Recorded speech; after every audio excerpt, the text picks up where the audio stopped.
lulus dan menjadi guru penggerak. Semoga nanti di 3 PI yang akan datang kita tetap diberi kelancaran sehingga saya datang membawa pesan, pulangnya membawa kesan. Sehingga nanti walaupun sudah sama-sama jadi guru penggerak, kita masih ada ikatan silaturahmi antara baik dan SD Mukir, seperti itu yang saya harapkan. Kembali ke fokus kita hari ini untuk P3 ini ya. Yang pertama tentunya saya harus melihat dulu dari jurnal pemantauan daring yang ada di saya. Kalau saya lihat kemarin kayaknya dulu ini sudah semuanya dilengkapi ya. Cuma mungkin ada beberapa yang saya perlu bantuannya dulu untuk memberikan jawaban kayak kemarin dulu ya. Dengan WA saja nggak apa-apa. Terutama untuk yang dari apa namanya itu kayak elaborasi pemahaman, saya kan tidak bisa melihat pertanyaan yang belum disampaikan. Kemudian di eksplorasi konsep dan mulai diri itu kan ada beberapa yang jenengan upload kayak model ya, itu kan saya agak susah untuk mengambilnya juga. Cuma saya lihat itu aja dulu sudah mengerjakan dan mengupload itu. Cuma kemarin saya mau download kayaknya mungkin ada gimana itu, nanti tolong bantu saya ya. Sehingga nanti di jurnal saya hijau ketika ditarik nilai dengan sudah aman. Jadi Pak Ikusan kan menjangan memberikan nilai maksimal, ya insya Allah nanti bisa di sana nilainya aman baik. Jadi seperti itu insya Allah kalau daring dilihat di menu saya semuanya sudah selesai, termasuk mungkin yang belum saya dapat itu aksi nyata dari satu sebenarnya kan dulu sudah membuat apa itu namanya RPP berdifferensiasi. Nah itu seandainya sudah dipraktekkan di kelas dan di video itu sudah bisa dijadikan aksi nyata sebenarnya. Jadi kalau masih ada rekamannya mungkin bisa diupload ya, bisa segera masukkan oleh saya di pembelajaran daring saya. Ya, kemudian di kemarin saya sudah menyebar visioner tentang survei 4 kali 360 derajat. Bisa dilihat dulu ya. Ini yang untuk dari rekan sejawat ada 1, 2, 3, 4, 6 ada rekan sejawat. Nah ini saya tadi mencari kepala sekolah sama umpan balik murid. Yang 360 derajat yang dari kepala sekolah kita lihat dulu. Nah dari catatan yang sudah diberikan itu apa yang menjadi saran atau istilahnya itu perlu ditingkatkan dari bapak kepala sekolah dari jenengan maksudnya yang diberikan oleh bapak kepala sekolah. Kalau dari bapak kepala sekolah secara umum saya baca tulisannya beliau bahwa CGP sudah kompeten dan sesuai dengan kriteria atau instruksi di atas. Selain itu secara keseluruhan CGP bisa dianggap profesional pada bidangnya. Beliau juga bilang dalam pengembangan diri, aktif dalam pengembangan diri, banyak berbagi ilmu dengan rekan guru dan juga pengelolaan kelas maupun pemahaman materi ajar sangat baik. Intinya itu bapak kepala sekolah sudah melihat kemajuan dari jenengan ini sudah luar biasa. Yang tentunya nanti bisa menjadi acuan dan bisa ditularkan kepada rekan-rekan yang lain. Cuma itu tadi memang kadang kita di serba salah ya. Kita mau memberitahu sesuatu yang baik kadang disalahartikan, kita buat pinter ya apa gitu. Saya kan pernah kejadian seperti itu. Bahkan ya sudah, tapi insya Allah dengan berbekal modul-modul yang kita ajari nanti kita akan menemukan jalannya kita sendiri. Ya seperti itu tadi yang saya alami. Untung saya masih pernah belajar KSI sehingga saya tidak langsung drop seperti yang mereka tidak punya. Kemudian dari rekan-rekan sejawat bagaimana? Kalau rekan sejawat ini ada dua yang benar-benar memberikan feedback. Yang lainnya itu hanya checklist saja. Mungkin tak berani. Kalau ini dari Gus Nasir, Ya. Niku perlu mengistiqomahkan kebiasaan baik dan mengajak rekan-rekan pengajar lainnya untuk senantiasa menjadi lebih baik lagi. Dan satu lagi ini amat tersentuh, tapi memang ini real saya dan saya mengakuinya. Ini dari Ustaz Fajar itu terkait memberikan inspirasi bagi teman pengajar untuk bersemangat dalam mengupdate diri pada ruang pendidikan. Harapannya CGP dapat memperbanyak referensi guna membuat model pembelajaran yang aktual dan menarik. Hal lain yang perlu dipertimbangkan adalah pola dialektika dalam menyampaikan materi perlu diatur kembali, ketenangan dan juga kepercayaan diri. Teman jenengan tuh sudah bagus ya, bisa mengikuti alur lah ya. Kemarin saya dari videonya. Kemudian untuk dari peserta didiknya. Nah, kalau peserta didik ini yang tidak pernah saya lakukan dari hasil anak-anak ini memang terus terang memang saya belum pernah mengajar kelas bersama guru kelas lain. Jadi saya belum pernah mengundang guru lain untuk bisa mengajar di dalam kelas saya.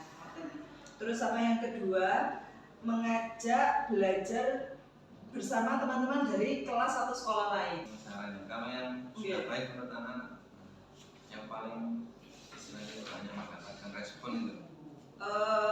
Terkait cara mengajarnya menyenangkan, mudah dimengerti, terus mengamati murid-murid juga, membuat catatan, dan banyak sih. Terus mengelola kelas dengan tenang dan sabar, mengajarkan dan mencontohkan hal-hal baik seperti sopan santun, kejujuran, tanggung jawab, memberikan kesempatan yang merata kepada setiap murid untuk berpendapat dan menjawab pertanyaan, dan lain sebagainya. Ya, artinya muridnya sudah kritis ya.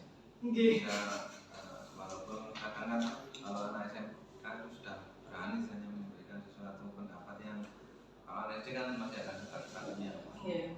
Meskipun jelek kadang daripada dimarahin. Kalau SMK ya saya yakin mereka sudah berani jujur apa adanya. Dan intinya dari teman-teman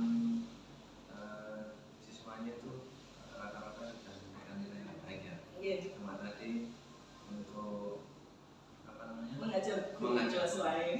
Ya mungkin sekali-sekali Gus ini diajak. Iya. Kalau dari lokal insya Allah bisa. Tapi bagus juga ya. Kalau suatu lembaga punya prinsip itu, insya Allah akan berkelanjutan. Kalau kita gampang berubah-ubah, itu mana yang kurang bisa memberikan sesuatu yang. Kemudian sudah bagus itu nanti sudah disikat semua ya. Sampun. Oke. Misalnya itu nanti ada teruskan dengan yang di rumah apa? Oke. Sama nanti di P6 dengan foto ini juga.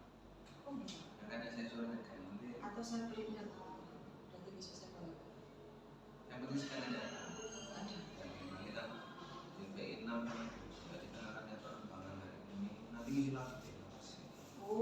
Makanya ini itu kan untuk refleksi. Jadi refleksi itu diberikan sesuatu yang baik ya alhamdulillah. Kalau di sesuatu yang tidak baik ya itu adalah untuk perbaikan kita.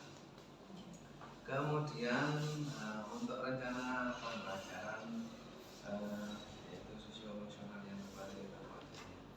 Kalau boleh tahu sekarang kita sampai modul berapa? 2.2. 2.2 yang itu pembelajaran emosional dan sosial dan emosional. Pembelajaran sosial dan emosional. Kenapa kok antara 2.1 dan 2.2 itu ada rentetannya, ada kesinambungannya?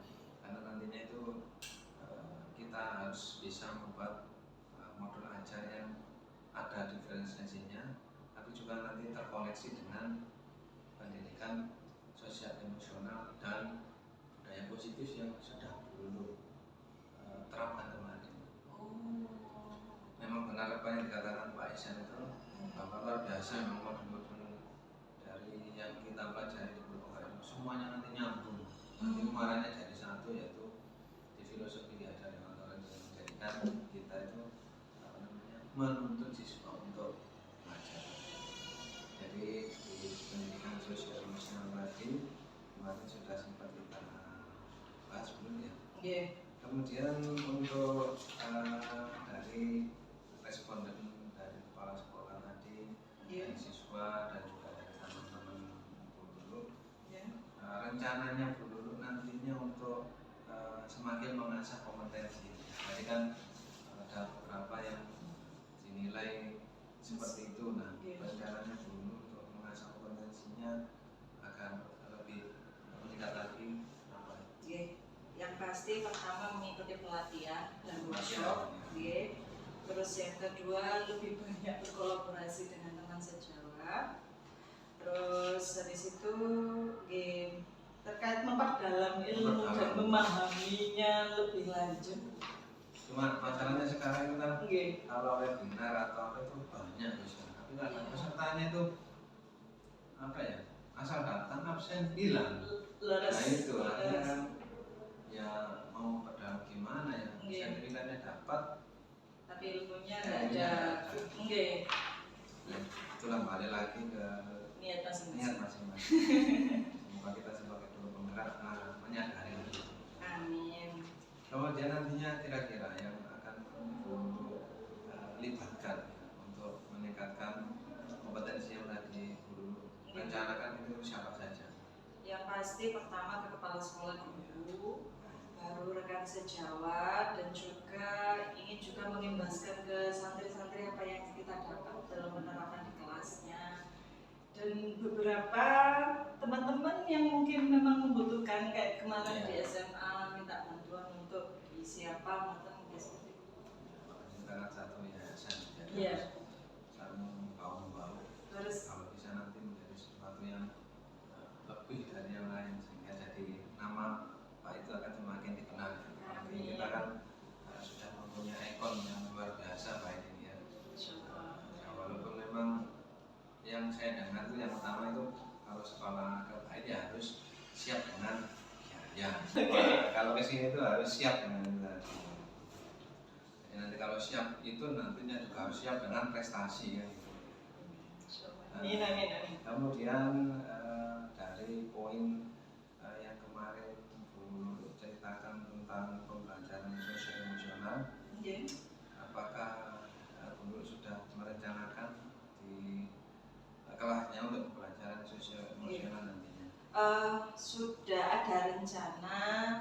Pertama memang saya ingin menerapkan di kelas dulu, mempraktekkan di kelas. Setelah itu saya ingin mensosialisasikan ke teman-teman. Jadi sebelum saya sosialisasikan ke teman-teman rekan sejawat itu, saya ingin mencari tahu kelebihan dan kelemahan terkait penerapan itu dan apa yang kurang, baru nanti bisa saya implementasikan ke teman-teman. Jadi intinya kan yang pertama kalau kita mau menerapkan setidaknya sudah punya angan-angan atau modul yang akan kita buat ya. Sehingga karena kan sosial emosional itu kan kita tidak langsung bisa mengatakan anak-anak kita sekarang ke pembelajaran sosial. Jadi kan kita harus mengajaknya itu secara perlahan, tapi anak-anak itu tidak menyadari bahwa sebenarnya anak-anak sedang diajak untuk mengikuti pembelajaran sosial emosional. Nah, rencananya nanti kalau boleh tahu itu untuk pelajaran terintegrasi atau maksudnya permapel atau bagaimana?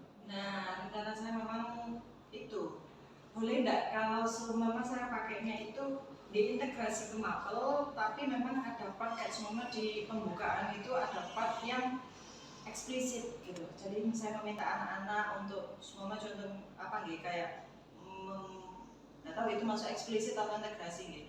Yang pertama di pembukaan itu kegiatannya itu kayak saya mainkan instrumen, terus saya kasih motivasi beberapa, baru nanti ada pembelajaran, terus di kolaborasi itu kan juga nanti ada diskusi anak-anak. Nah di situ kolaborasi juga masuk ke sini secara implisit. Itu berarti masuk integrasi saja kayak ini atau eksplisit? Bisa kan, ekstra itu kan dimasukkan juga bisa. Kan kemarin ada 5 kan. Nah itu kan kadang ekstra. Kamu ada nggak? Di sini ada.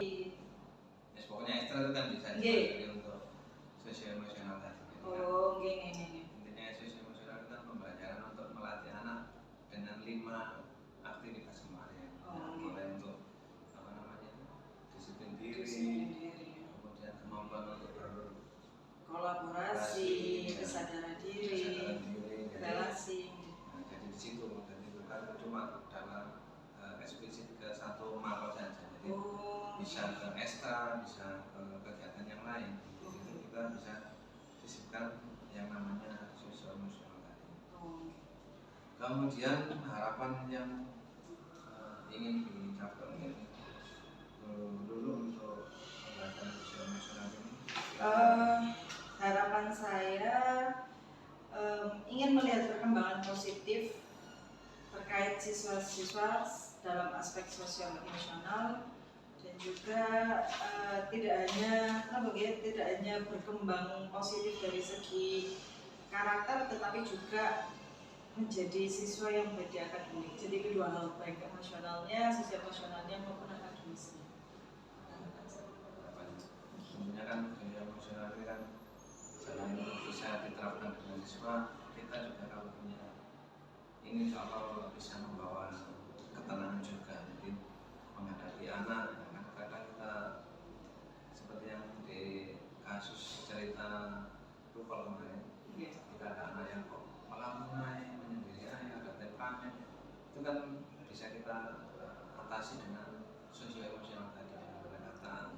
Kemudian kan kita bisa tahu dari kelima aspek tadi apa yang dialami anak, sehingga bisa membantu untuk menyelesaikan masalah anak.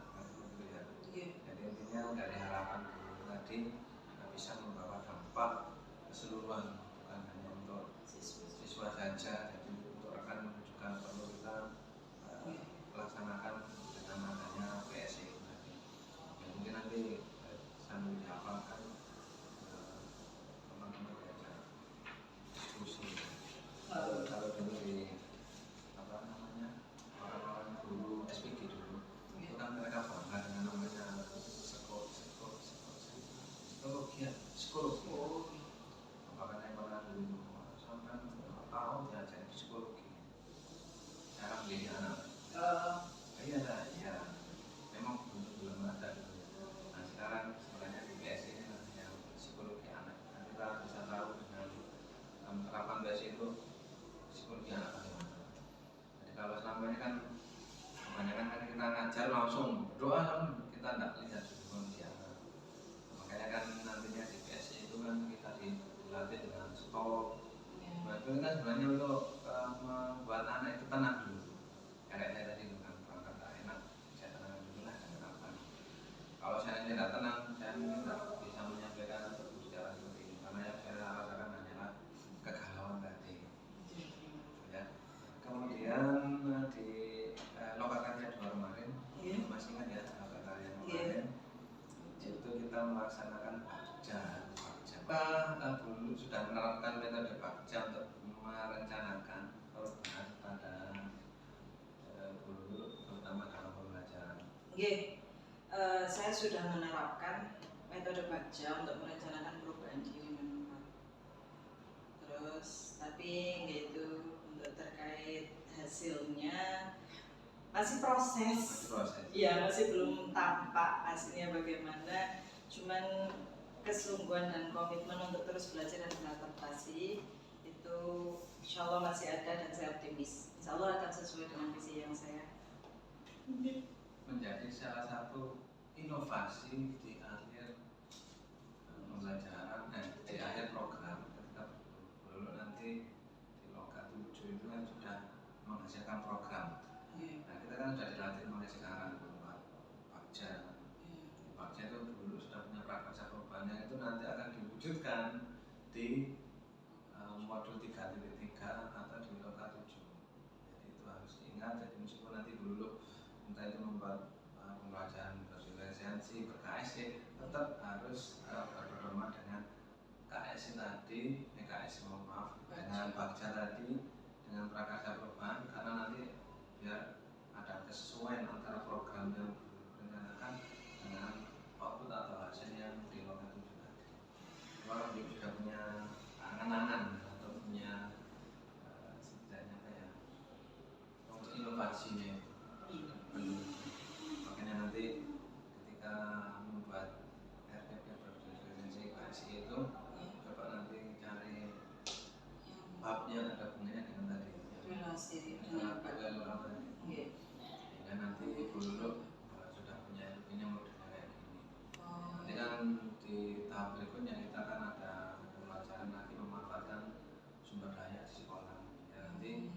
ada program. Jadi program itu nanti betul dipadukan oleh pekerja yang tadi, nanti kemudian diteliti dengan prosedurnya bagaimana untuk pembelajarannya, kemudian programnya dijalani apa saja, kerja apa saja. Nah, itu nanti jadi program inovasi yang nanti dulu bisa membuat singkatan-singkatan yang menarik. Jadi itu yang perlu jadi saya tanya lagi di ini tuh karena ada kesinambungannya dengan Bajai yang sudah belum digagas, apakah masih dijalankan apa tidak gitu. Kalau tidak nanti tidak nyambung. Ya. Kemudian apa tantangan yang dulu ada ketika menerapkan Bajai untuk mencapai visi yang pernah kita pelajari tentang visi guru penggerak? Terkait waktu dan komitmen kayaknya tantangannya. Ya. Juga perlu saya harus bisa manajemen waktu, terkait waktunya itu manajemen waktu dan bisa mengira-ngirakan bahwasanya ini durasinya berapa lama dan ini butuh waktu berapa lama, itu sih tantangannya. Terus yang kedua itu terkait kolaborasi. Nah ini kolaborasi terus terang ada kendala sedikit. Saya ada beberapa teman kan memang ada bagian yang mendukung, ada yang enggak. Ya, itu dimanapun pro dan kontra itu sudah jalannya kehidupan. Iya. Baterai pun ada negatif dan Positif. Kalau negatif semua ya nggak bisa jalan. Karena adanya negatif dan positif itu kita akan ada semangat. Itu dari kendalanya dari mana tadi? Waktu, manajemen diri dan juga terkait manajemen waktu dan juga konsistensinya. Kemudian yang perlu diperbaiki ke depan dengan pelaksanaan tahapan baca tentang perubahan diri dari guru tadi untuk mencapai visi yang sudah dirumuskan kemarin apa? Menetapkan tujuan yang lebih spesifik, harus memastikan bahwa visi yang dirumuskan itu dalam tahap baca itu ya harus disesuaikan lagi. Terus melibatkan semua pihak yang terkait yang ada di dalam baca itu sih, sama peningkatan kemampuan diri ya apa namanya itu kemampuan diri itu kan harus selalu kita upgrade seperti itu. Mungkin seperti yang disampaikan oleh Pak Desa kemarin, lingkungan itu sebenarnya membentuk karakter kita ya. Jadi mungkin kalau ada sekolah yang modelnya kayak seni diktator, mungkin dulu dari awalnya itu di tempatnya itu penuh dengan diktator, sehingga secara tidak sadar itu akan terbawa. Jadi mungkin dengan adanya program ini dulu nanti bisa menyaring kalau saya nanti saya ditakdirkan menjadi atasan itu bisa mengambil mana yang kira-kira baik dan tidak, sehingga tidak menjadi orang yang benar katanya Pak Isan, kita tidak mungkin bisa membahagiakan semua orang, tetapi setidaknya itu banyak yang kita bahagiakan itu kan lebih baik daripada tidak. Jadi mungkin apakah dulu sudah mempunyai atau membuat suatu proposal atau angan-angan yang akan digunakan untuk tadi program tadi, masa tidak ada sama sekali. Jadi sudah digagas nanti akan dibuat seperti ini, apa belum ada sebenarnya. Kayaknya setelah ini baru saya terinspirasi untuk memikirkan hal itu. Makanya kan diingatkan agar jangan sampai kita sudah pindah pindah modul dianggapnya kemana tidak nyambung sebenarnya. Makanya nanti ketika dengan di modul 2.3 nanti kita akan coaching, jadi kita melatih seandainya ada murid ada masalah itu kita coaching dulu, atau dengan misalnya kita di kepala sekolah kita coaching dulu. Kalau zaman dulu kan misalnya pengawas ya yang sering dari cara mengcoaching itu akan tidak kejadian seperti itu, tapi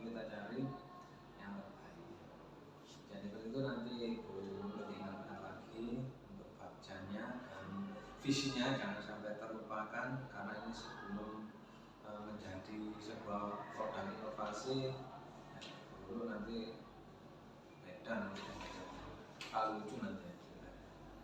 Kemudian untuk disiplin positif bagaimana yang sudah dulu laksanakan?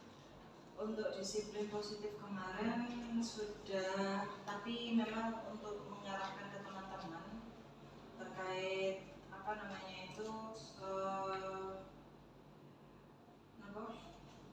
yang kan salah satu program saya kemarin itu kan bersalaman. Nah itu memang di unit lain sudah berjalan, tapi di rekan-rekan sekolah ini sudah ada jadwalnya, tapi belum jalan 100% mungkin. Memang susah juga ya.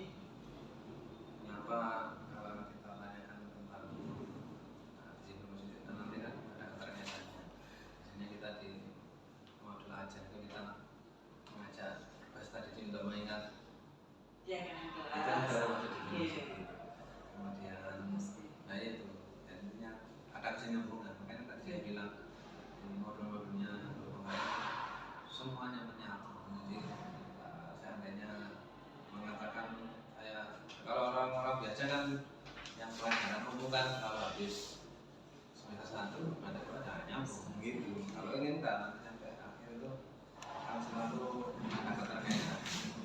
Jadi makanya nanti di situ di APP juga dimunculkan. Oke. Misalnya apa namanya itu, membiasakan anak untuk cinta dengan nasionalisme kita ya. Misalnya kita baca nyanyi lagu misalnya kan termasuk juga musik itu. Gitu. Jadi kan nggak harus jadi positif itu harus yang kemarin itu kan banyak bentuknya. Makanya kalau di lembaga tertentu kan ada yang menyanyikan lagu khas mereka. Tidak saya nyebutkan namanya, cuma kan sudah tahu. Saya karena pernah ikut di PPG ini itu universitasnya beliau, jadi saya ikut mendengarkan di lagu Marsnya. Sampai hafal. Saya dulu PPG juga gitu kan di kampus offline sampai hafal. Kalau punya saya sendiri enggak hafal. Astagfirullah. Tapi enggak hebatnya di situ setiap acara pasti ada. Kayaknya itu yang perlu diadopsi. Nah makanya itu kan masuk di situ kita nih modul kita RPP atau modul sama saja sebenarnya. Jadi apa namanya, kalau dulu kan yang kita belum tahu kan sekarang nggak ada RPP, yang ada itu modul. Hanya di antara terbaru sama RPP sama modul boleh digunakan. Bedanya kan kalau RPP itu kan urutannya ya kayak yang biasa kita lakukan, kalau modul sudah beda. Kayak gitu aja. Istilahnya di identitas aja. Tapi dalamnya kan sama. Jadi seperti itu ya nanti di RPP dulu. Kalau saya kira kemarin kan sebenarnya sudah itu nanti coba. Saya belum buka juga di lokal 3. Nanti kalau ada yang tugas paket yang siap di kelompok kita itu sudah. Saya kira sudah banyak yang belum sampaikan dan bisa setidaknya itu ada keluh kesah itu yang kita sampaikan. Memang kalau ada suatu masalah kita pendam sendiri kan tidak menyelesaikan masalah, malah akan membuat kita semakin kayak terbebani. Ketika kita sudah konsultasi kayak begini, kita akan menemukan jalan yang mungkin setidaknya itu membantu. Nah, di akhir ini kita coba kasih dulu ya. Kira-kira apa yang paling menarik yang kita dapatkan dari proses pendampingan ini? Yang pasti alhamdulillah dapat pencerahan, bisa curhat, melegakan, dan juga dapat bimbingan, dapat ilmu banyak terkait apa yang harus dilakukan sebaiknya people, untuk perbaikannya bagaimana. Itu terima kasih banyak. Saya setuju. Jadi itu apa namanya itu perbaikan apa namanya kesempatan untuk ini sangat kita perlukan gitu ya. Harus. Intinya itu pendampingan itu memang perlu. Jadi di Kemdikbud membuat program adanya pendampingan itu sudah sesuai dengan istilahnya itu ditakar terlebih dahulu, jadi tidak asal buat gitu. Jadi kalau ada kepala sekolah atau pemimpin instansi yang kadang itu kayak orang itu menyetujui atau apa nanti ya, berarti beliaunya itu memang harus baca lagi gitu ya. Tapi gini, yang jauh harus memang di awal ketika ada kalimat pendampingan individu yang ada di mindset kita sebelum tahu bagaimana isinya pendampingan individu paling kok ini nyalah no nggak tahu nggak ada pasti seperti itu. Jadi karena kita maksudnya dulu sebelum ternyata diikut di sini gitu, oh alah ternyata nggak kayak gitu pendampingan individu. Kemudian apa yang sudah baik tapi perlu diperbaiki di pendampingan kita berikutnya.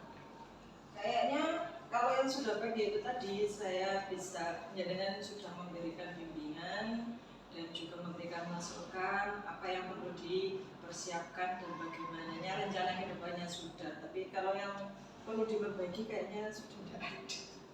Ya mungkin apa namanya? Okay. Tapi kan saya sudah berusaha.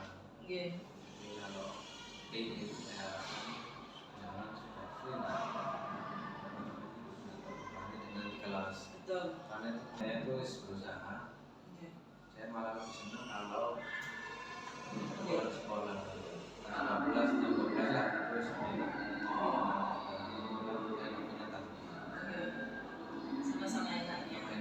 Makanya kemarin dengan bilang coba bisa dulu karena walaupun ya kejadiannya kayak gitu ya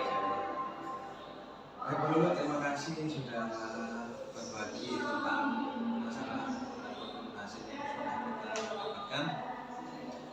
Memang saya berharap nanti dan rekornya itu bisa menampilkan bahwa kita benar-benar berpenggerak cuma belajar karena apa namanya itu titel berpenggerak semuanya sangat berat. Apalagi kalau kita nggak bisa apa-apa. Karena itu kemarin aja akademik ini pasti yang disuruh maju ya karena itu berpenggerak sebenarnya kan kayak dimanfaatkan sama orang-orang. Tapi ya mau gimana lagi memang kalau belum pernah terjun berpenggerak itu gimana ya memang kayak kalau Pak Iksan bilang itu nggak tuntas itu berarti pemahamnya itu selesai sama pemahaman kalau pikir beliau tanya saya bilang gini dia kayak gini ya sudah cuma dia nggak dari penggerak jadi yang ditahunya itu apa namanya yaitu mereka nggak mau mengakui diri sehingga ya bilang yang bagus malah katanya kalau susahnya yang mudah. Kemudian di apa namanya untuk RPP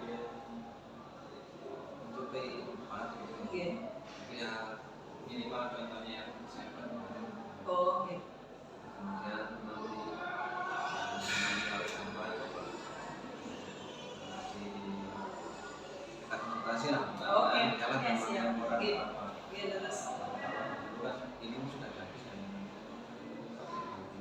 ini kan dibalik sudah juga Oke. jadi nanti WI-nya itu menjadikan praktek Oke. kita belum hari lah terus nanti